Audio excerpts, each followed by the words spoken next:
wake up in the morning and I lay my head to rest, every day of my life I am blessed. I am blessed. I am blessed. Every day of my life I am blessed. When I wake up in the morning and I lay my head to rest, every day of my life I am blessed.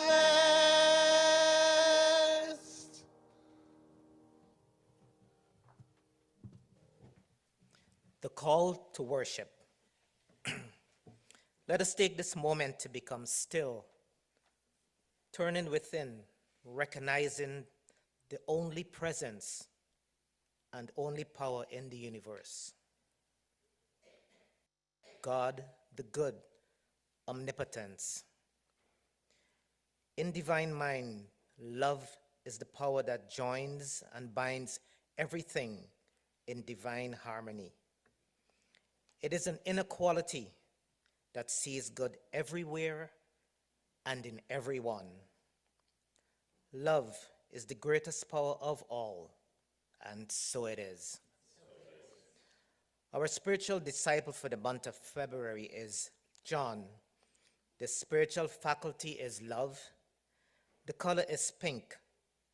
And the ministry of the month is our board of directors, who represent the best interests of the membership, who are responsible for setting policies, and who are committed and dedicated to the growth of Verity Centre. We send much love and appreciation to them for their leadership. And so it is.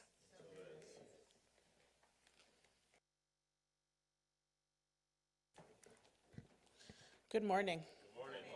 My name is Philomena Ashaka, and we welcome you to our Sunday spiritual experience here at Verity Centre for Better Living in Toronto, Ontario, Canada. Thank you for joining us this day as we activate our love faculty in building consciousness. We are a Bible-based, New Thought Christian teaching ministry founded by the Reverend Evan Reed. Our senior minister is the Reverend Lemetria D. Hall. We are also a member of the Universal Foundation for Better Living, founded by the Reverend Dr. Johnny Coleman, and our current president is the Reverend Dr. Sheila McKeithen. If you are joining us for the first time, it is our pleasure to greet you in the spirit of love and hope that something said or done today will make a positive difference in your life. Please know that we accept you, respect you, and appreciate you. We believe that together, as we are building consciousness of free to be in 2023, we light the path for others to live a healthy, happy, peaceful, and prosperous life. Our vision is creating and maintaining a spiritual-based community that facilitates enlightenment, enrichment, and empowerment. Our mission is offering spiritual-based principles and techniques to those who are seeking to live healthier, happier, and more prosperous lives. Our motto is always verifying the truth, vivifying the spirit, and vitalizing the soul. Let us affirm the opening statement together. Together, please. We are one with God. We are one with all people. We are one with all life. We are one with the one. We are building consciousness of free to be in 2023, and so it is. Our core beliefs. We believe that it is God's will that every individual on the face of this earth should live a healthy, happy, and prosperous life. We believe that such a life is within the reach of each one of us, and the way to its attainment begins with the realization that the kingdom of God is within us, waiting for us to bring it into expression. We believe that we can bring this kingdom forth by practicing the universal spiritual principles handed down through the ages and taught by our way shower, Jesus Christ. Today's inspirational reading is found on page 82, and it will be read by Janae from the Sunday School.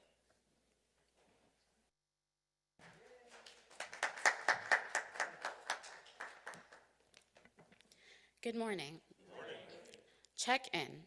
You can share your love in many ways, but you can also demonstrate care through your actions. I remember some months ago as the news reported of a comedian whose life had ended. Persons kept sharing this message on social media. Check in on your happy friend. So today I encourage you to check in on anyone you have been out of touch with. When was the last time you stepped out of your comfort zone to call someone you have not heard from in a while, to reach out to a friend or a loved one for a little chat, or just to let them know that you remember them and care about them?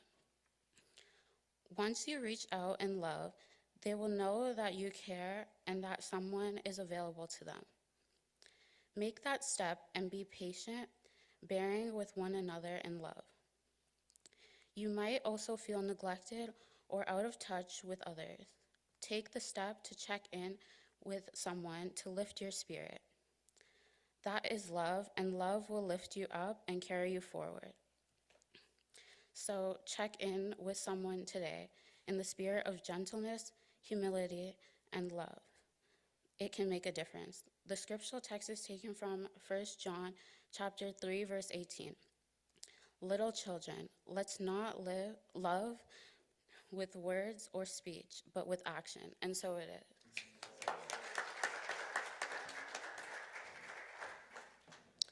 Thank you, Janae. Please listen to the announcements. The daily call to love meditation continues from Monday to Friday at 7 o'clock a.m.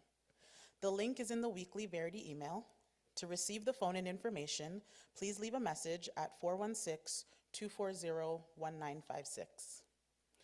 Join us each Sunday for a guided meditation from 10:35 a.m. to 10:45 a.m.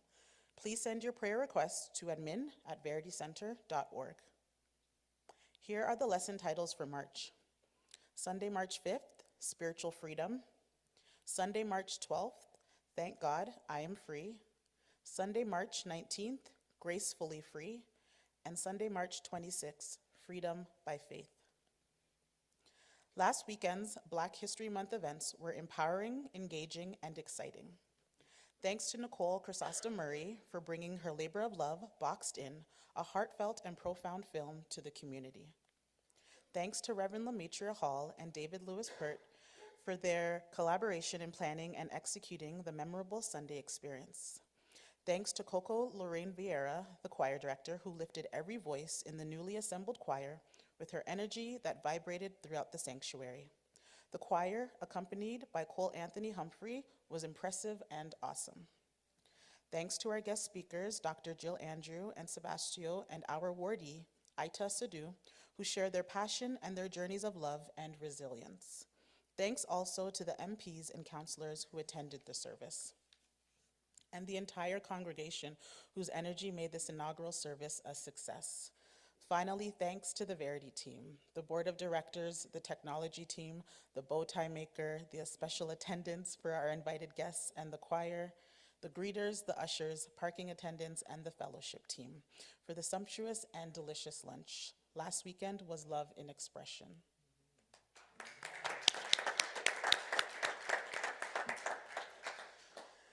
Verity Centre invites you to a free-to-be in 2023 brunch and concert with Eddie and Quincy Bullen, father and son, dueling pianos, to be held at 449 Vaughan Road on Sunday, March 19th from 1 p.m. to 3 p.m. It promises to be a fantastic event. Please attend and invite your friends and family. Tickets are $45 each for adults and $20 each for youth 7 to 17 years of age. Tickets are available today and can be purchased by sending an e-transfer to admin@veritycenter.org, by calling the office at 416-240-1956 or on eventbrite.ca. There will be a new membership orientation after the service on Sunday, April 16th and 23rd. Spiritual baptism will be held on Sunday, April the 30th. Membership applications will be available by March the 12th. 2022 tax receipts are also available today. We thank you for all of your contributions. Please pick yours up after the service. And this ends the announcements. The thought for the week. Love is the whole thing. We are only pieces. And that's by Rumi. We will now have a musical selection by Voices of Praise.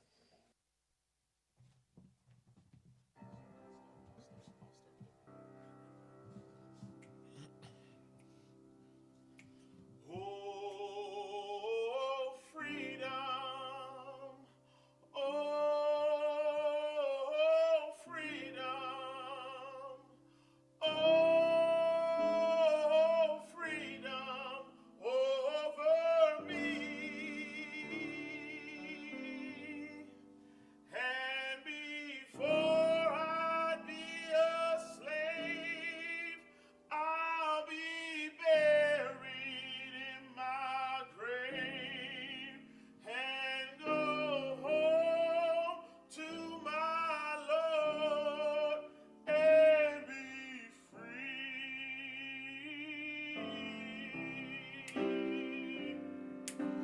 Oh, freedom. Oh, Oh,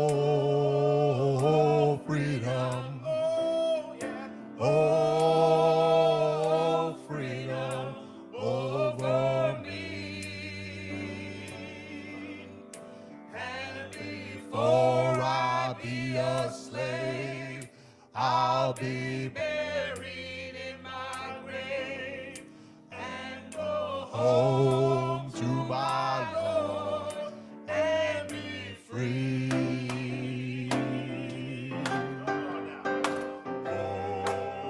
Oh, weeping, no more weeping, no more weeping over me. And Before I be a slave, I'll be buried in my grave and go home to my Lord and be free. oh yeah.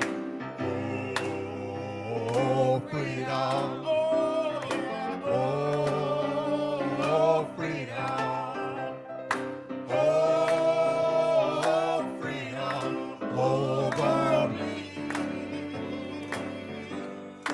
And Before I be a slave, I'll be buried in my grave and go home to my Lord and be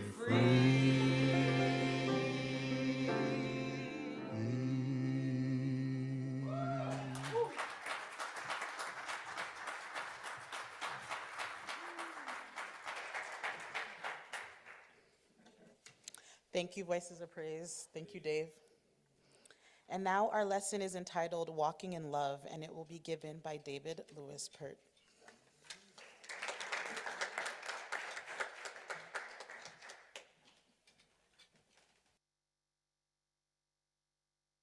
Good morning.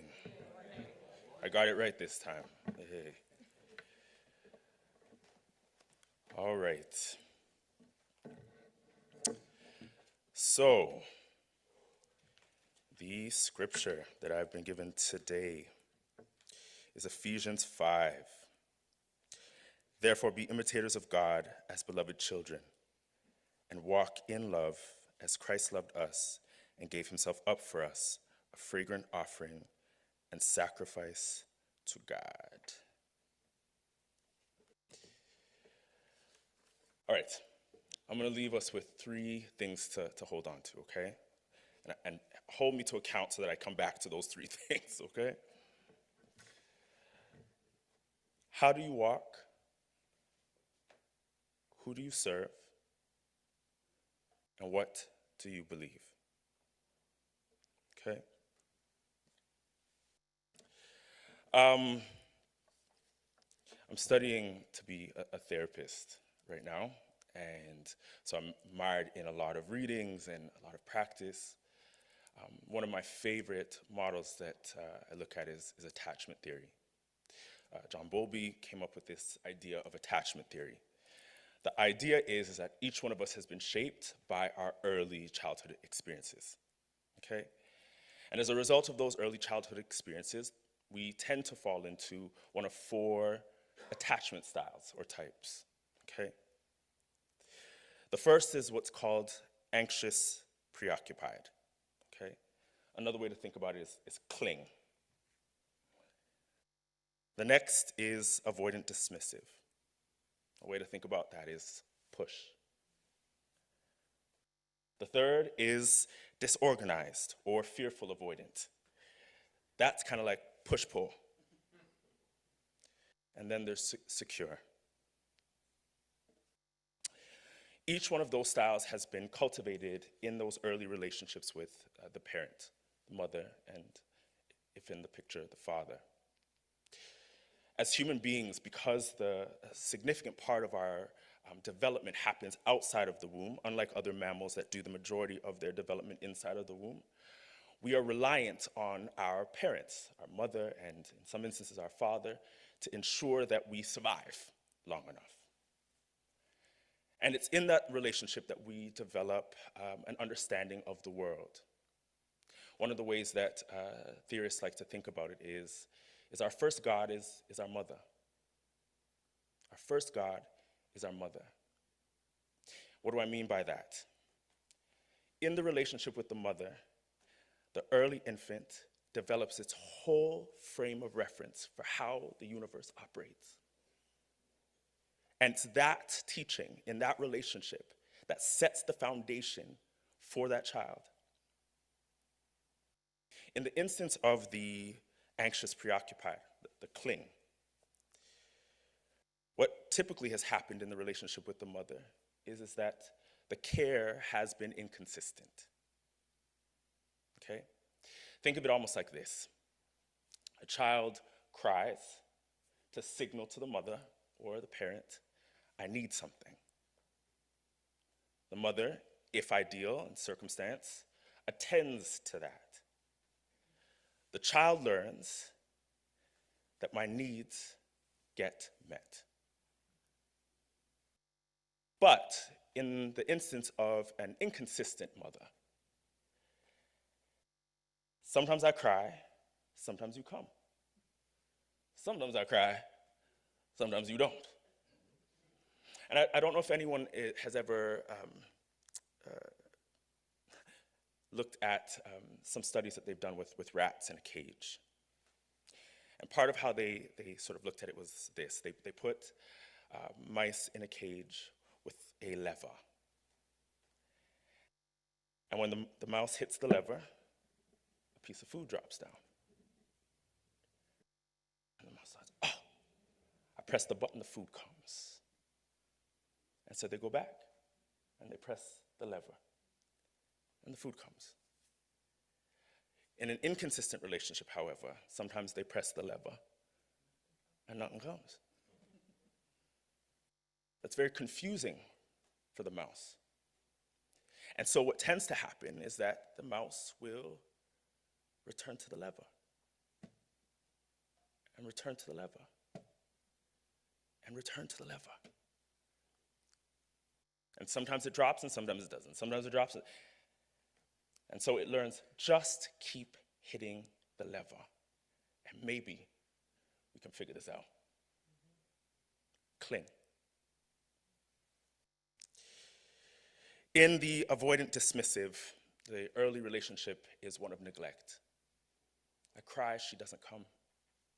I cry, she doesn't come. I cry, she doesn't come. I cry, she doesn't come. My needs don't get met. I must take care of my own needs. Those children learn to soothe themselves.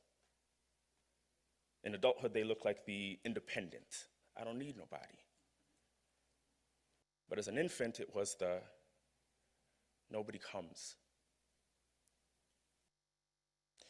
In the disorganized, fearful, this push-pull, typically they were raised in a home where there was a lot of abuse.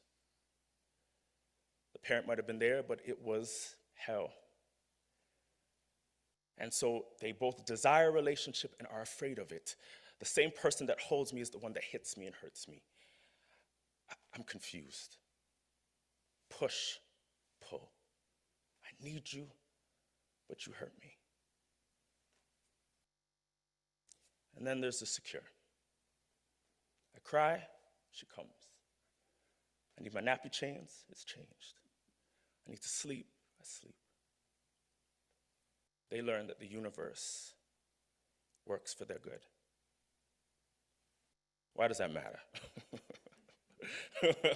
Like, hold on, we weren't studying to be a therapist, David. How are we in a lesson with you?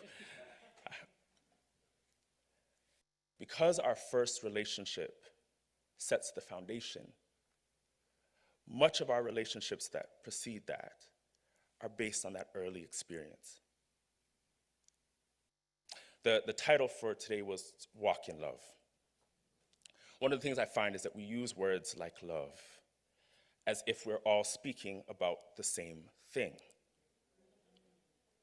In some of my work as a professor and as an educator in other parts of my life, I would often start my classes with group agreements. And without fail, every class, I do let's talk about group agreements, folks. And someone would shoot up their hand. I think we should have respect. Great, I love that addition. What does respect mean to you? And as many people as there were in the room would be as many answers as there were. The same thing for me, I think, applies to love. But it also applies to how we think about God. We all lift up our hand, oh, God. And for as many hands that lift up, there are many versions of what that means, informed by our experiences. And so, I'm bringing us to all of that. How do you walk? Who do you serve? What do you believe? It's really hard to see people's beliefs. You know, it's hard to see inside of people and what it is that they hold to be true. But it is a lot easier to see the things that people do. And our walk always betrays who we serve.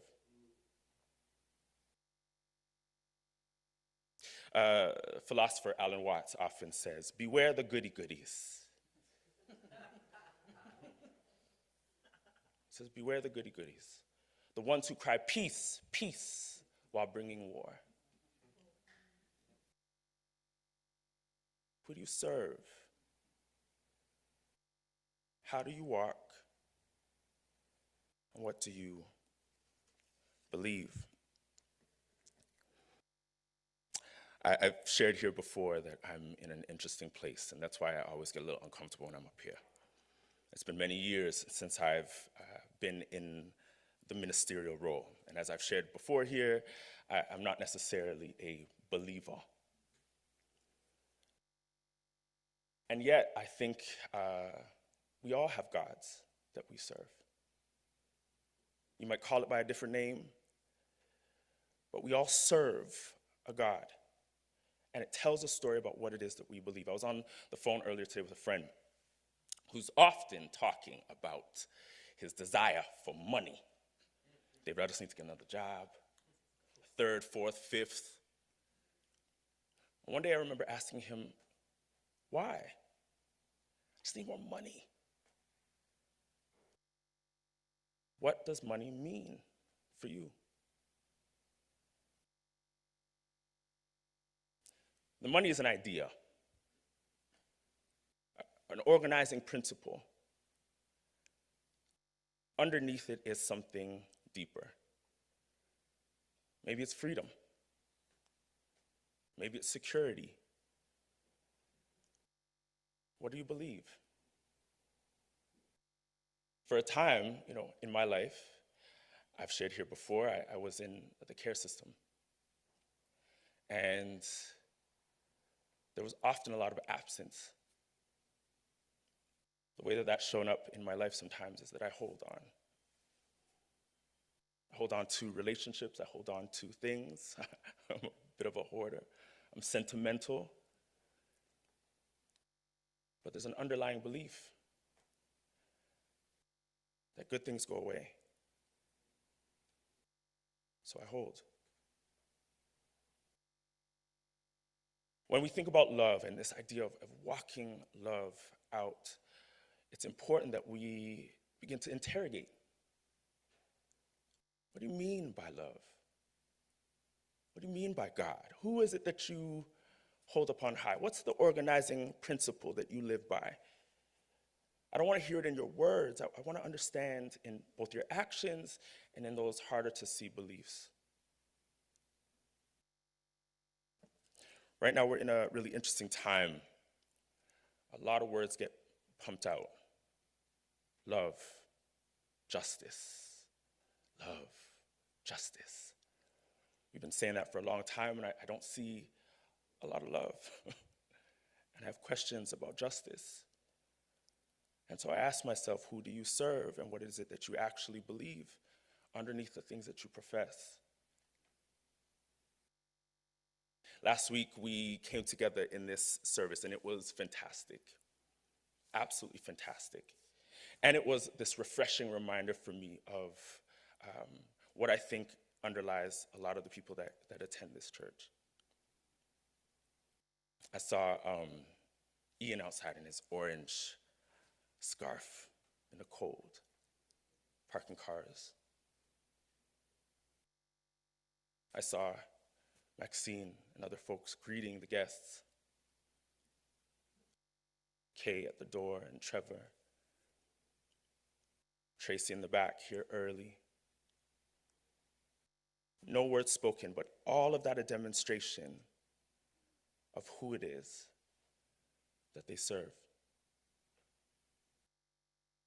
As a New Thought teaching ministry, I think there's an opportunity in this space to begin to send a message out into the larger world about a new way of organizing.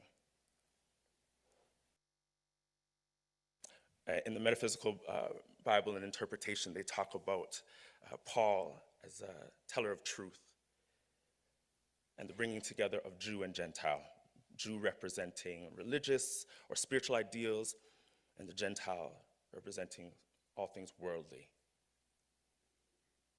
The bridging together of our ideals and how it shows up on the ground. There's a lot of churches that do a lot of worldly, and then there's a lot of churches that do a lot of lofty.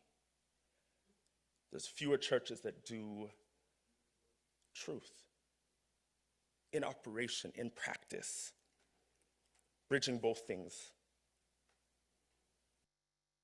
There's an opportunity in this ministry to do that, to model that at a time when it is so desperately needed. A lot of people talking about God, but their God's a little funny, inconsistent, abusive, or neglectful. A lot of people talking about love, but it pushes and it pulls and it tears down. Who do you serve? What do you believe?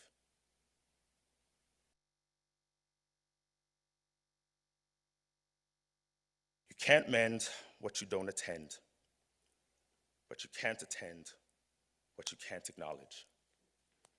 The reality is that not all of us have had that secure beginning. The God that we believe in, the ideal that we are held by, hasn't been a healthy one. The operating system is messed up. We can't tell left from right, and we spin. And so it's hard to get clear.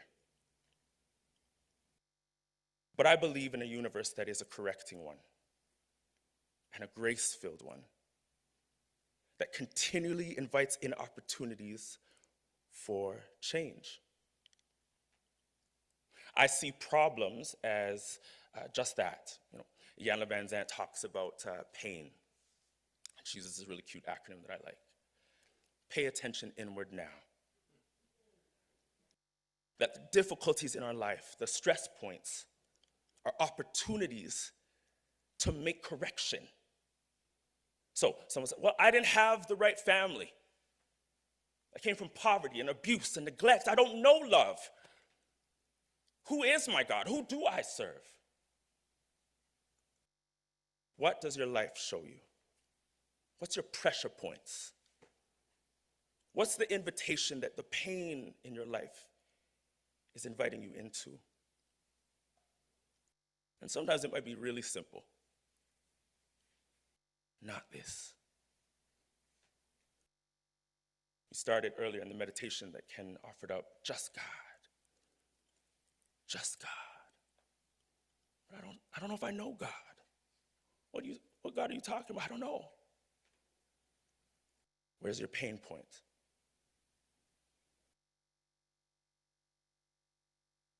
I'm full of anxiety every day I get up.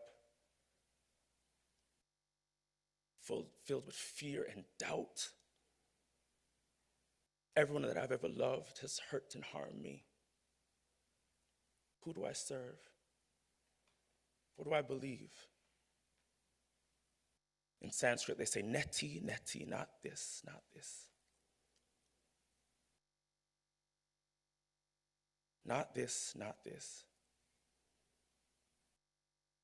Last week, Reverend Hall was sharing with us from 1 Corinthians 13.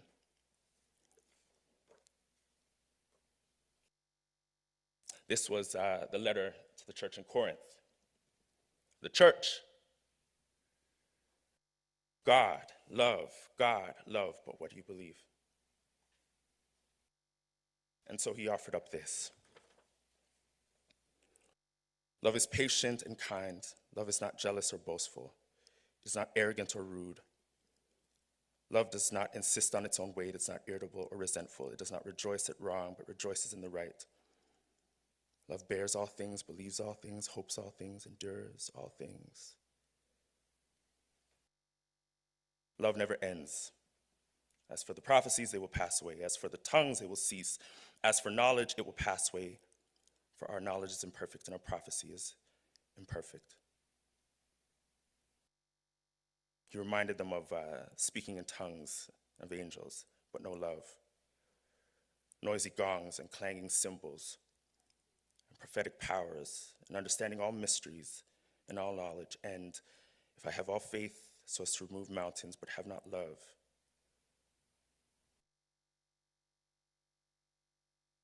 sometimes we get distracted by the rituals. Even in communities like this, we get distracted by the routine, and we say, that's God.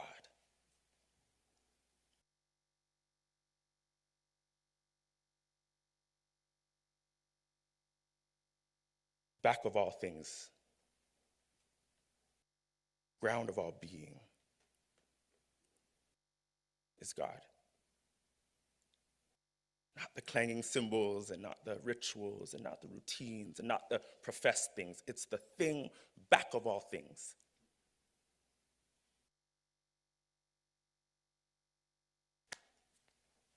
Something that I remember learning a little while ago that I thought was really interesting. Do you know how we hear? Does anyone know how we hear? How do you hear? Vibration. Yeah? Sound silence. Sound silence. We hear through the contrast between sound and silence. I was nervous about the scripture that was given to me today because I did a little reading before and a little after. I don't know if anyone read a little bit before, Ephesians 4 and a little after. It's full of a lot of not, don't do. Watch yourself. Right?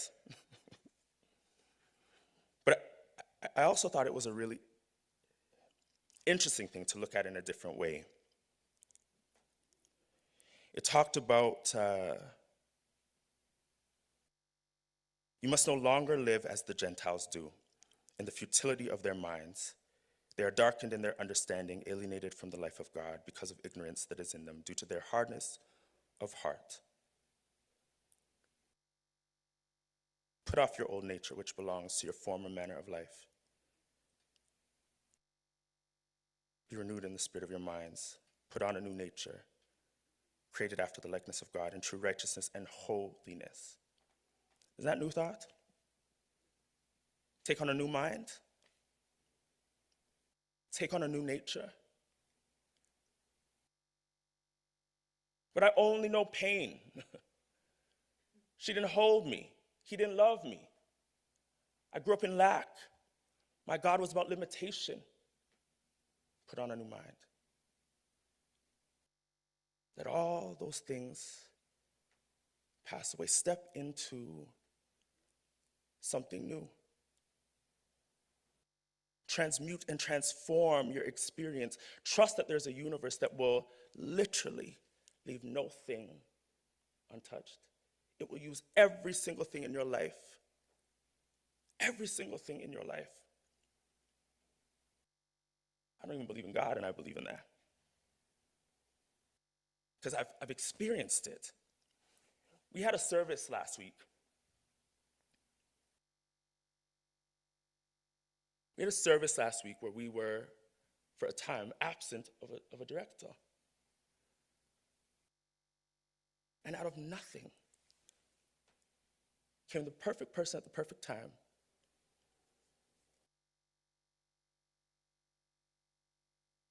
I'm sure many of you have had that experience in your own life, where in the seeming end of you, something shows up. Something shows up. And you're left baffled. Baffled. Or there's a part of your life that has been a pain point. That wound opens up and becomes a window into something new. The thing that was once the thing to break you is the thing that has elevated you. Each one of us has experienced this in our lives.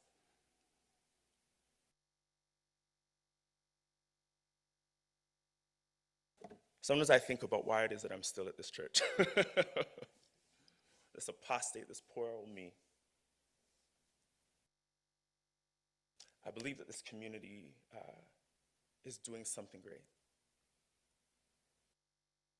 I believe that this community is and can continue to transform lives. I believe in the God that you all believe in. And I've said it before and I'll say it again. I remember Reverend Reed, 17 years old, listening to this man. God is not a man in the sky, but a presence and a power that permeates all things. Omniscient, omnipresent, omnipotent. Everywhere present, equally distributed. And if that's true and God is perfect, God is whole, and God is complete, that means right where you are, just as you are perfect, you are whole, you are complete. What God do you serve? What God do you serve? In a world that has bent the knee to lesser gods, gods of greed and of lack and of limitation, gods of division, gods of the world, gods of religion, but not gods of truth, not gods of transformation.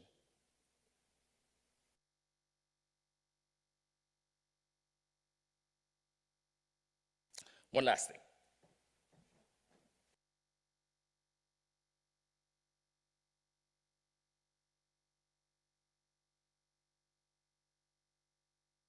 So I shared with us, not that. There's somebody listening to this strange man in a pink jumper about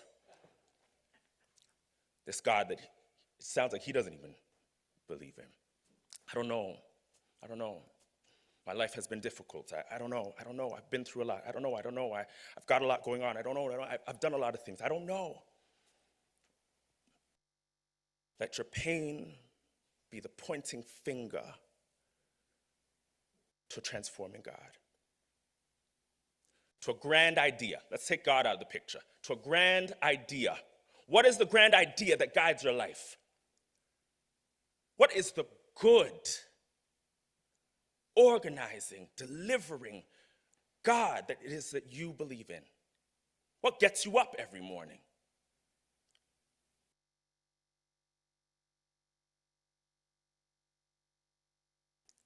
Even if it's just not this, not this, not this hurt, not this pain,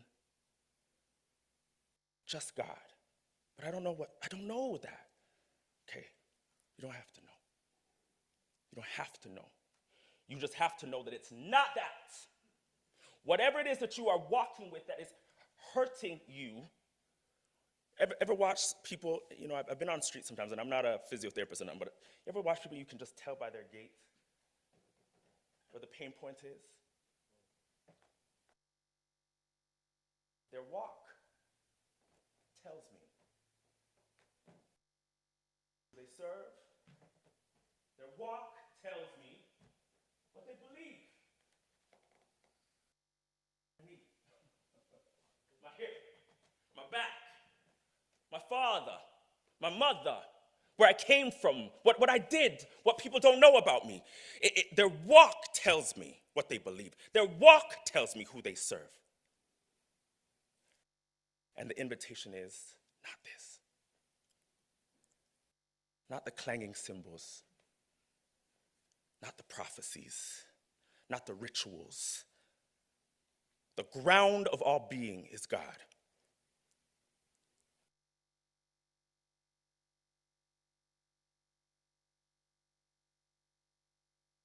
Indulge me for a minute and then I'll get out of your way. I'd ask everyone in this space and anyone online to close your eyes.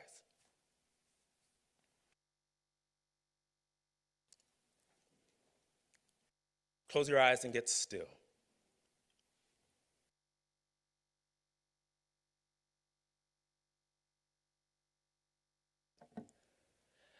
It's interesting because I came across a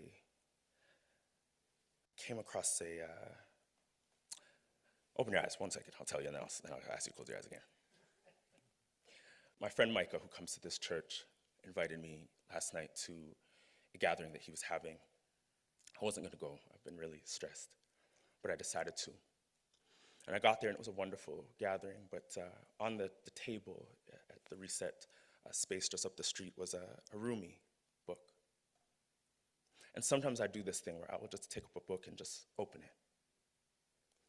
And it landed on this.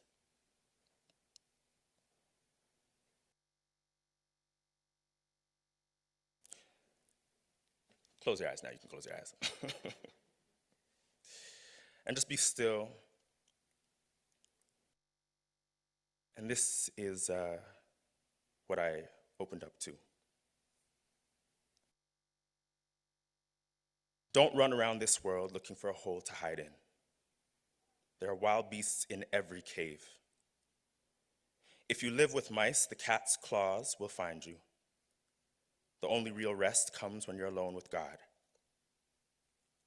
Live in the nowhere that you came from, even though you have an address here. That's why you see things in two ways. Sometimes you look at a person and see a cynical snake.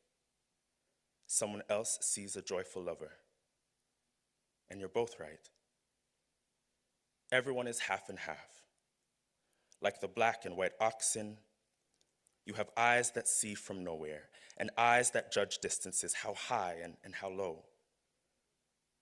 You own two shops, and you run back and forth. Try to close the one that's a fearful trap, always getting smaller. Checkmate this way, checkmate that. Keep open the shop where you're not selling fish hooks anymore.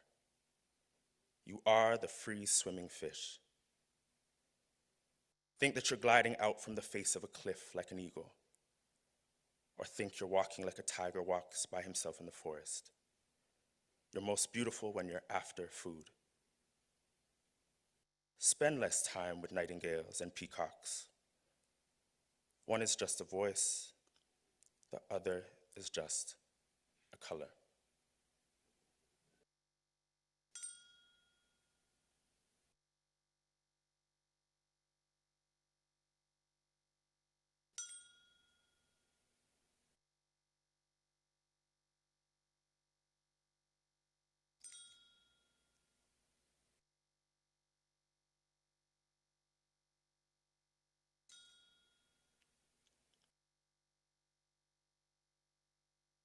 not this.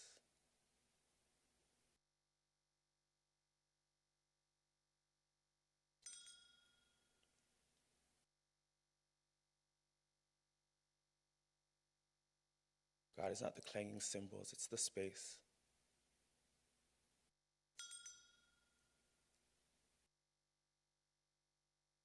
God is not the clanging cymbals, it's the space. God is the pause in between my sentences, the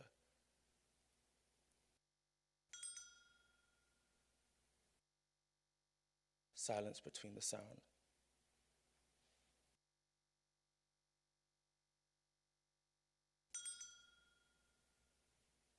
God is not a power. God is all power.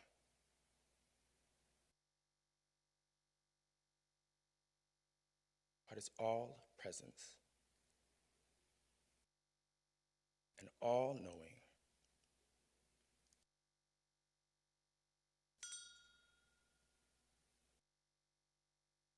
Whatever you can conceptualize, not this. Not this.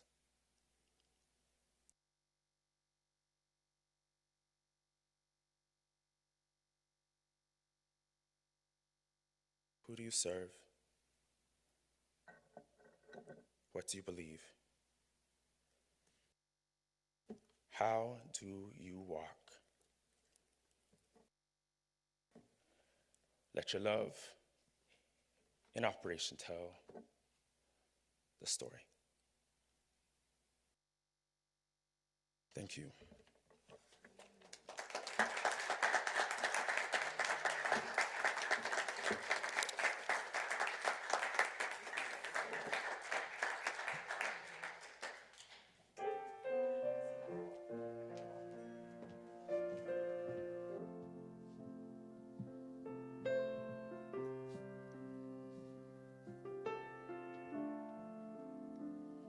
You are here, moving in our midst.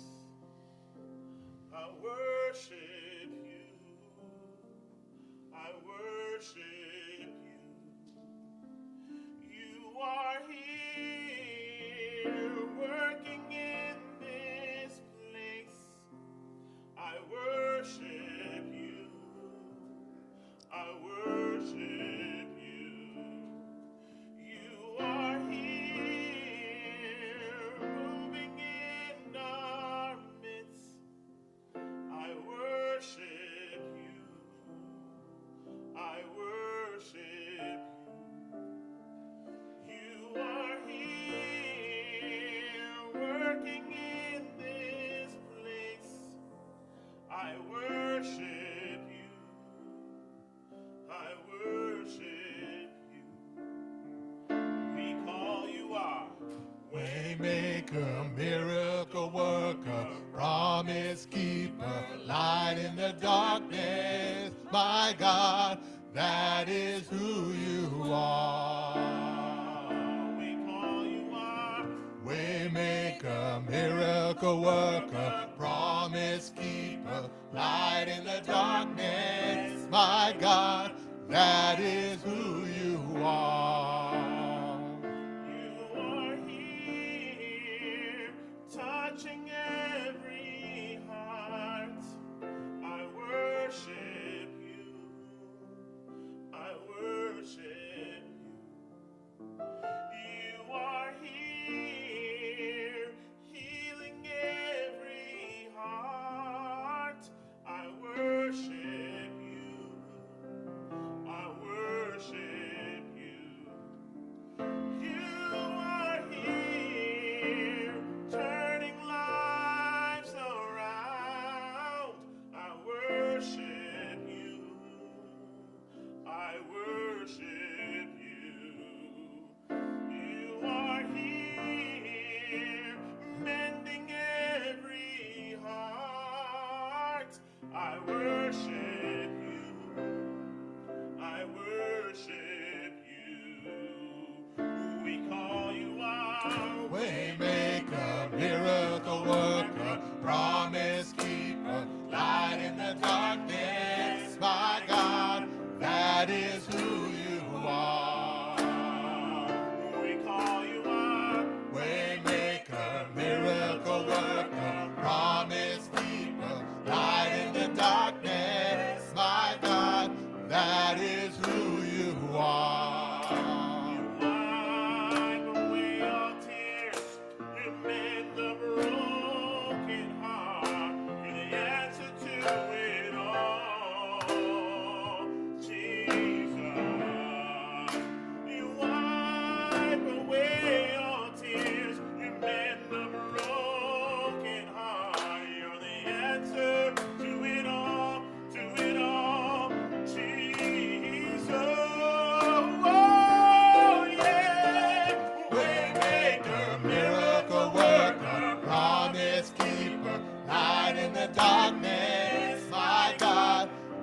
keeper, light in the darkness, my God, that is who you are. Just as we call you are. Waymaker, miracle worker, promise keeper, light in the darkness, my God, that is who you are. We call you are. Waymaker, miracle worker, promise keeper, light in the darkness, my God, that is who you are. You are here, touching every heart. I worship you. I worship you. You are here, meeting every need. I worship you. I worship you.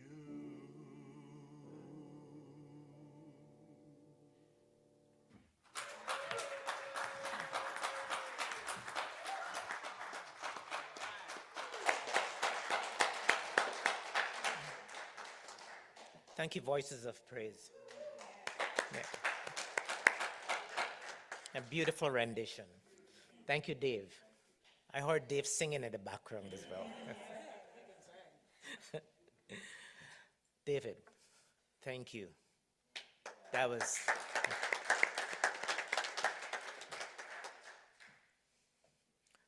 Who do you walk with? Or how do you walk? What do you believe? Who do you serve? At the back of it all is love. God is love. We really thank you. So we've come to that time in our service this morning where we get to be a blessing to ourselves and to this ministry.